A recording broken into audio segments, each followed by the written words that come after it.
નમસ્કાર, the news of ગુજરાતમાં આપનું સ્વાગત છે। આજની મુખ્ય હેડલાઇન્સ પર એક નજર નાખીએ।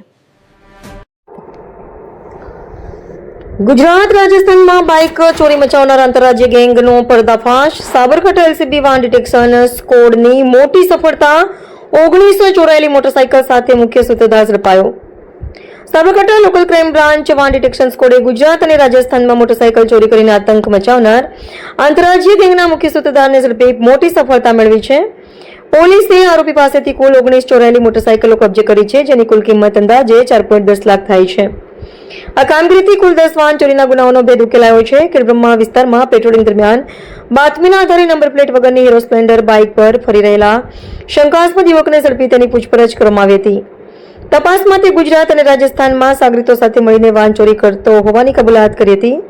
ત્યારબાદ પોલીસે અલગ અલગ સ્થળોથી કુલ 19 બાઇક કબજે કરી હતી। પકડાયેલા આરોપીની ઓળખ ઓમપ્રકાશ ઉર્ફે ઓપિયો બગાભાઈ ખેર રહે જોગીવાડ, તાલુકો કોટડા, જિલ્લો ઉદયપુર તરીકે થઈ છે, જ્યારે અન્ય 3 આરોપીઓ હજુ ફરાર છે અને તેમની શોધખોળ ચાલુ છે। આ સમગ્ર કામગીરી એલસીબી પોલીસ ઇન્સ્પેક્ટર ડીસી સાકરેના માર્ગદર્શન હેઠળ પીએસઆઈ વીઆર ચૌહાણ તથા તેમની ટીમે સફળતાપૂર્વક પાર પાડી હતી। ઇકબાલભાઈ મેમણ, સાબરકાંઠા।